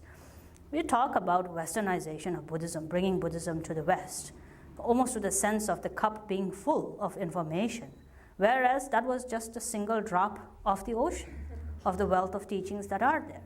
Therefore, at this time is not the time to become overwhelmed. It is the time to make the container bigger and bigger, and that's the way to really work with the teachings. And if not, then this could be a problem that will happen in the future, is that as generations change and all our senior teachers pass away, and they will one of these days, we will be left in a situation where we will be making best out of whatever situation we are in. At that time, if the transmissions are less and weakened, then we will have select few teachings that we feel close to. But that's contaminated with one's own attachment and knowing and seeing things that we like to hear and like to learn. If Buddhism remains simply of those number of teachings that we like to hear and that we think are pleasing to our own ears and the way we think Buddhism should be, then that's limiting the entirety of the teachings.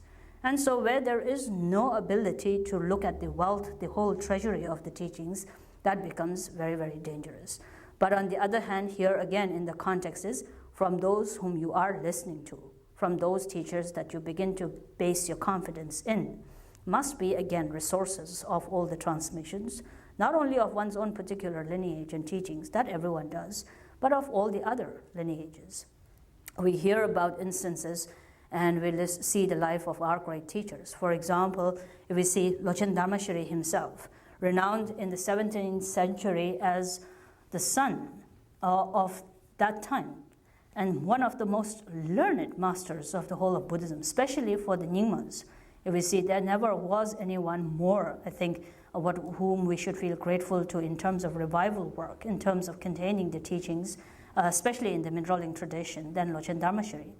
But at the same time, if we see his life, we find his entire lifetime living with a backpack on his back, moving from one place to another, receiving transmissions from anyone he could find of the various schools and lineages, with the same intention to preserve the Dharma, to be able to really transmit it in its purest of the forms.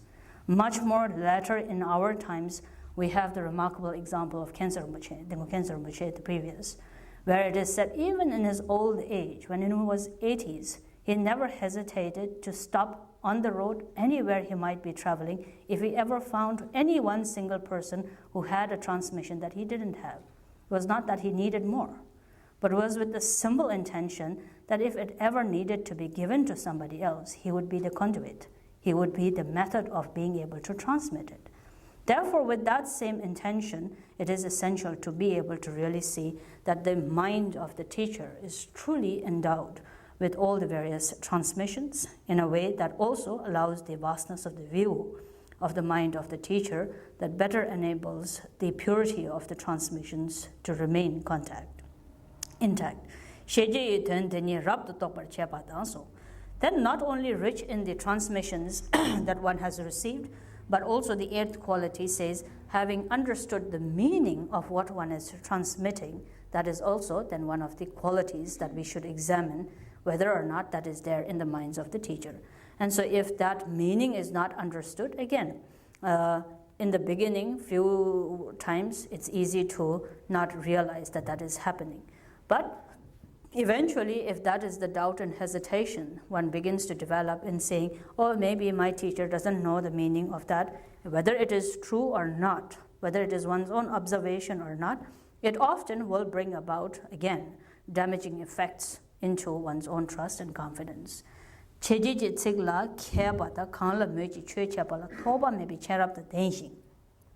Being able to develop sincere knowledge and understanding of the teachings that one is giving, so that in that transmission that one is giving, there should be a complete ability to realize, and there should be no room for any doubts or hesitation. Thoba maybe Chenrab means unimpeded clarity of the mind in realizing the teachings that one is imparting. That again is a quality, whether or not it is there, needs to be examined carefully. Then the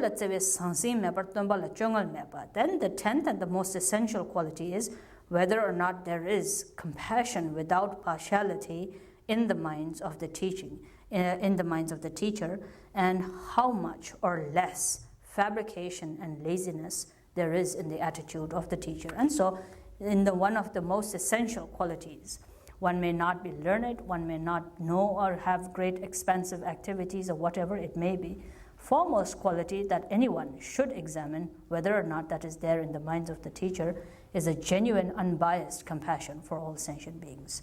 One may be learned and have received enormous amount of teachings or whatever it may be. It is said, however, if there seems to be lacking in selfless, unbiased compassion in the minds of the teacher, then there is enough room for anyone to have hesitations about building strong relationship with that person. And so that again comes back to the same thing, is that lacking in compassion could be because of, again, not realizing the meaning of what one is teaching. Could be because the mind has not become completely immersed in the wealth of the teachings, all various reasons. But again, as we often say, if a common wood is placed in the forest of a sandalwood, then even that common wood begins to smell like a sandalwood, even if it is for a brief time, isn't it? Therefore, if it is with all the virtuous qualities that these different things should be there, an ordinary mind often gains great strength and inspiration in realizing the meaning of the teachings much more easily. When these qualities are absent, then no matter how much effort we may try to exert in our own practices, often subtle doubts and hesitations can come about. And in this path of practicing complete egolessness, where you have to ultimately give up every stain, every subtlest mark of self-grasping, it will require one to develop fearless confidence. And any doubt and hesitation can always become a great obstacle to the path of liberation. Therefore, it is in preparation for that, to be able to some sense of work so that you take care of all the different details that are going to be necessary at some point, and that the mind leaves itself no room to hide behind, so that the ego tendency, the ego that will survive on spirituality, as I said earlier, cannot have any excuses for its own maneuvering. This is then taking care of it.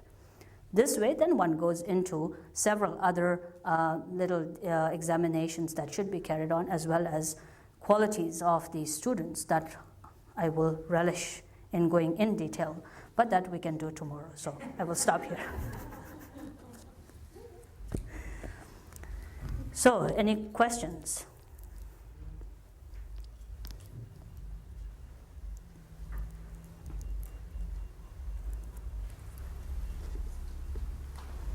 Oh, that's very good.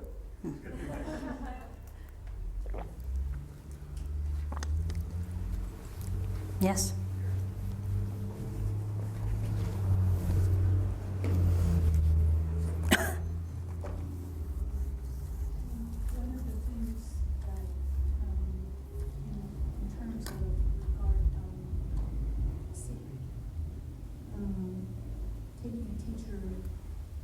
As your guru, that it says many times in the teachings to regard that person as a fully enlightened Buddha.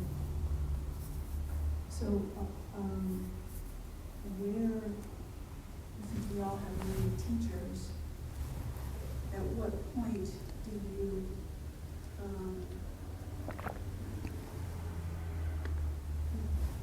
should you regard them all as enlightened Buddhas, because that can lead to some complications?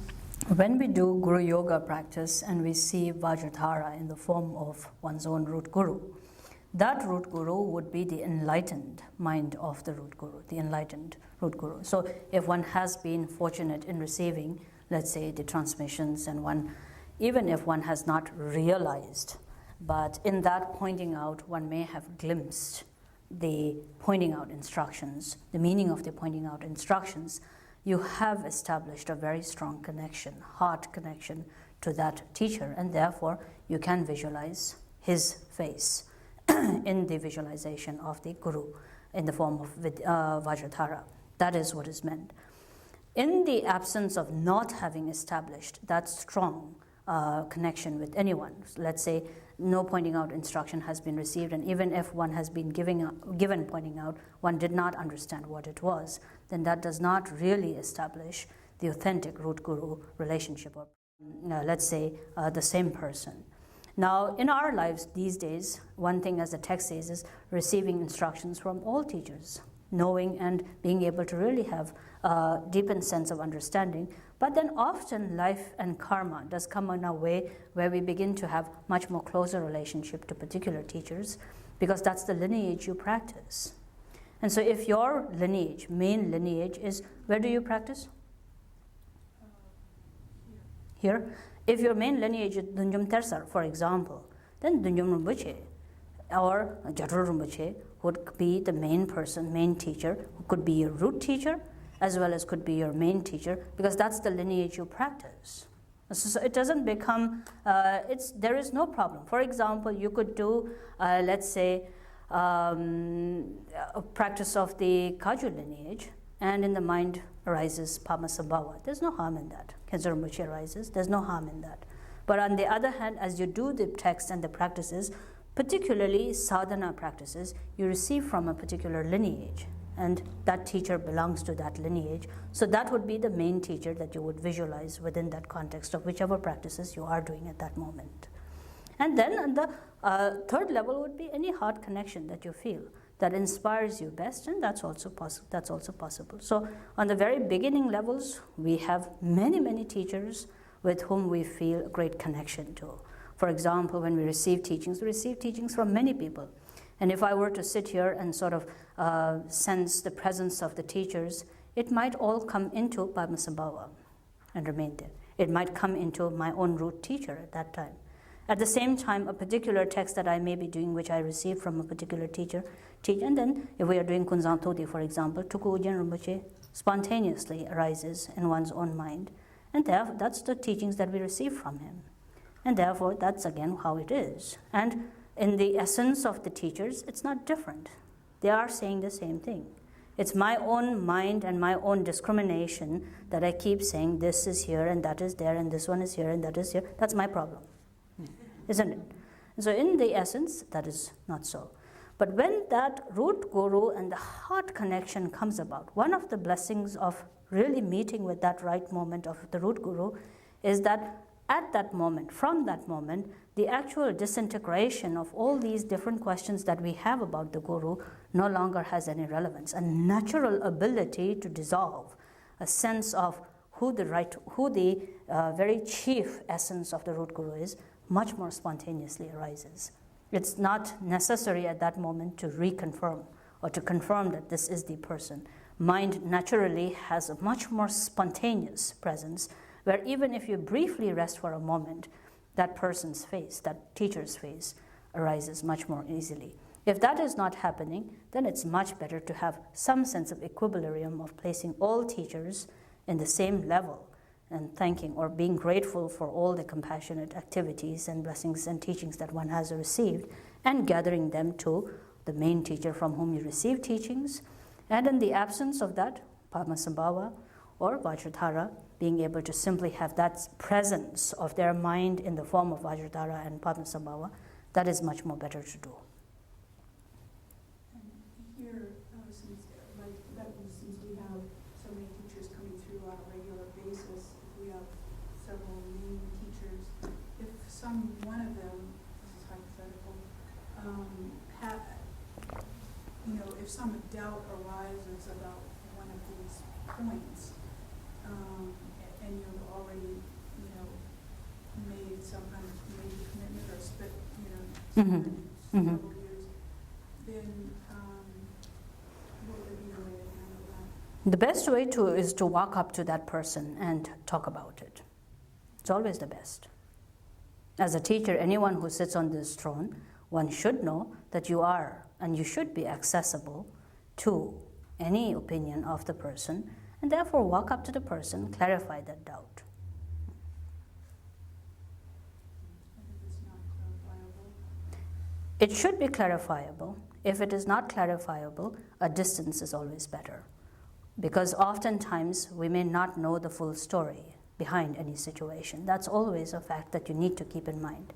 First, direct perception or hearsay. If we are trusting what we hear, if we are trusting what we have just seen, often what comes as the underlying current is if we think the fault is there and the cause of that is that it didn't meet up to your own demands and expectations, then that may not be the right way of looking at things. And so it is essential to be able to keep some amount of openness in giving leeway, or let's say space, for maybe I didn't understand it properly, or maybe I didn't get the full picture of a certain situation properly, and then taking some amount of distance to rearrange and restructure your thoughts. That is good. But I think in today's situation, it is going to be very essential for the future of Dharma for people to actually be more direct and communicating of it without sounding so miserable or, let's say, angry about it. One can say the same thing in much more gentle ways and polite ways, which sometimes work very well. Because sometimes we receive letters from people who say, oh, you did this and this and this and this, and most oftentimes my instinct is, I didn't mean it to be that way. Or the second thing that I often encounter is we think, this person doesn't know the fullness of the picture and has seen only part of the picture, or that it didn't come to the right point, that this person entered at the wrong point, let's say. So we all come up with these excuses. And the only possible solution I have found is to give the person a fuller picture of what has happened and be open to what is being said. Probably we can't solve a situation, but we can definitely not be suspicious of one another. That's very true. And the importance also why these need to be discussed is, I think we are coming to a change of Dharma, and the situation of Dharma is changing. The generation change is happening. And we're all, in some ways, very polite with one another. And politeness often doesn't address certain issues. And when we don't address those issues, There's a sense of trying to do best with whatever given situation there is. But the moment trouble starts, we all retreat backwards and say, I never started that. I have nothing to do with that situation. And that may be a little bit of a concern.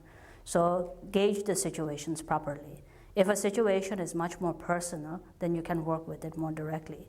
I would be more concerned about situations which affect the Sangha and the future of Dharma.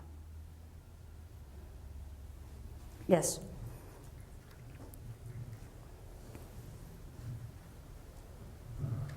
Talking about grasping, I have three. Talking about? Grasping. Grasping, yes? I have three questions. Yes? Shall I ask you all of them? Let's go one by one. First one is the inseparability of samsara and nirvana. Mm-hmm. This I have part of the liturgy which talks about realizing the inseparability of samsara and nirvana, and I'm confused about that. We spoke a lot about samsara and nirvana today. I was wondering if you could explain. Tell me, what is inseparability of samsara and nirvana at this point? How do you see it? It's, I guess I see it from time to time from the Hinayana point of view. The practice is for yourself to escape the suffering that comes with being in the I or in the ego. Mm-hmm. And samsara, in that sense, seems to be being caught in kleshas and in the discursive mind and in not having clarity about that. And nirvana would be the state of mind that is feeling. Then it can't be inseparable because you're looking, it cannot, yes. So that's why I get a little bit, I think I know it, but I don't. No, the problem here is if you're going to have the view of Vajrayana and work with it from the Hinayana perspective, then it's like the two tracks of the railway. It's going to run parallel with one another, but you've got to make a choice at some point. Hinayana talks about abandoning something and attaining something. And if that's so, there's nothing wrong with it. Inseparability arises spontaneously when you abandon the kleshas of samsara and nirvana arises. A nirvana that is dualistic doesn't arise, even at the level of Hinayana's attainment, let's say. And so if one is dutiful and really practicing the disciplines of Hinayana, and one abandons all the negative kleshas and tries to attain liberation, tries to attain some understanding of the nirvana, essence of nirvana, that purity itself draws in the inseparability without one having to say inseparable. The result is there. In the case of a much more Vajrayana perspective of inseparability, if we look at it, then the view changes a little bit into not working with abandonment and attainment, but rather moment to moment. It's about the clarity of every moment that you can rest within, which is the basis of inseparability. Within every in-breath, within every out-breath, between the first and the second thought, there is always the spaciousness which is the ground of inseparability. If one is able to rest within that, that itself is the spontaneous inseparability. But when we don't rest within it, then we are left with no choice. We are not even Hinayana at this perspective. We are still very mundane, engrossed in the samsara, and therefore, again, one comes back into having to abandon certain things, having to cultivate certain things. So it's experiential. It is experiential, certainly. Experience without, okay, grasping. Mm-hmm. My second question is about, so if you're enlightened, or if one is enlightened, does one know? Does one know? Mm-hmm. Now you kind of remind me of my friend again.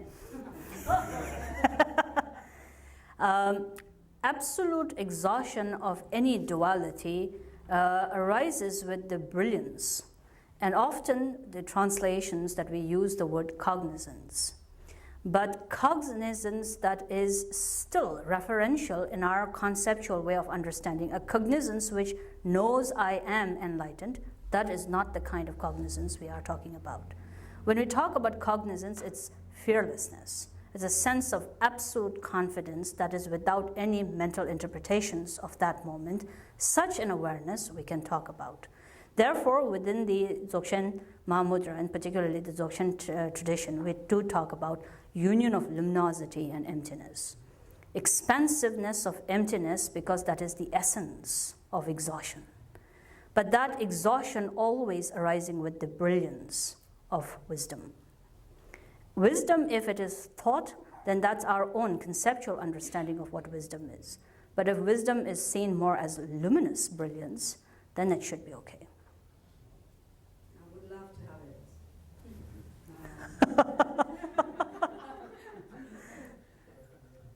Third one is something a little more in reference to what you talked about yesterday, about your monastery experience. Uh-huh. I think I mentioned briefly last night. Yes. Sometimes I think, and of course I think, that in reference to what you said last night, you said traditionally the method of practicing was living a life, that the way you were taught to practice, or Buddhists were taught to practice, was living it. And from time to time I think that perhaps that can only be possible in a monastic setting. That maybe the path of practice, like literally requires, at some point, requires one, or one is propelled into this kind of monastic. I think that's very true. There is truth in that. More and more today, I think, when I look at all the difficulties people face in their practice path, especially the Western communities, largely comprises of householder practitioners.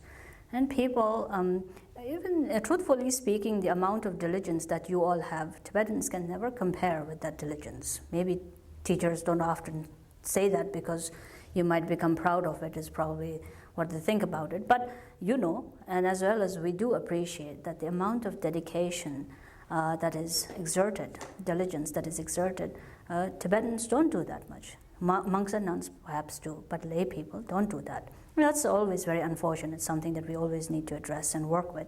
But on the other hand, in spite of that dedication, what we often encounter as difficulties is the dispersion of energies in so many different ways, family responsibilities and livelihood especially, that does seem to make it, at least for me, more and more clear about the sense, or let's say if I can say sense, but wisdom of Buddha in forming the monastic path as the path of practice. And so much more easier. And so much more easier. It is not that easy, perhaps, and as monastics, we also talk about what's the difference. We have just as much responsibility and work and so much. Still, however, it is very different in that it is not as much diversities of concentration that is required. Then we have the liberty of saying no. And people, once they have families and there are children there, you don't have the freedom of saying no and then dumping your children or family somewhere else. Some people still do that. But in terms of doing it, it is extremely difficult. So it does seem more and more to me that living a monastic life probably is one of the much more direct ways of living the Dharma in daily life at all times. But also, I would say not so much, however, monastic life, as much as community life. That seems to be the thing. What seems to not be the problem is the distinction between householders and monastics, as much as is the individualistic approach and the community approach. The advantage that we have of living the life with all the goodness as well as the neurosis that comes and very apparently is there and can be checked and tamed in monasticism seems to not come from being monastic as much as living with one another, a community sense, where you draw out the best and the worst in yourself. That also seems to happen more in the case of, let's say, community living. So in the retreats, as I spoke about last night, I did not particularly mean the monastic community, which has less problems of that kind, as many are people who come to live in the community of the monastics doing the same practices are householders, but then begin to then have that because they have the environment and the space to really project what it is that they are going through, and the challenges become much more apparent. So it does seem that the intensiveness of community living can be very helpful.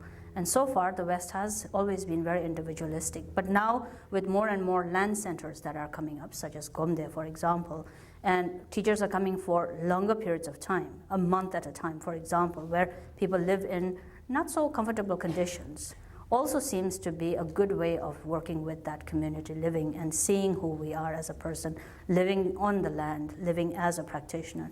And these, I think, will bring about considerable changes. Thank you very much. तो आप कब जा रहे हैं? मैं 18 दिसंबर और कितने देर के लिए? 2 महीने. Good luck. Should be an interesting experience. Shave my head like you. Okay, good. Less shampoo, less soap. But winter can be quite... Sometimes you lose feeling over here. It's cold. So you're going to... My hair. Uh-huh. Mm-hmm. Well, shaving is the easier thing. After some time, you become so used to it that now if I had long hair, I think it would be quite heavy and I would go like this, probably. Okay, so I think we can stop here then.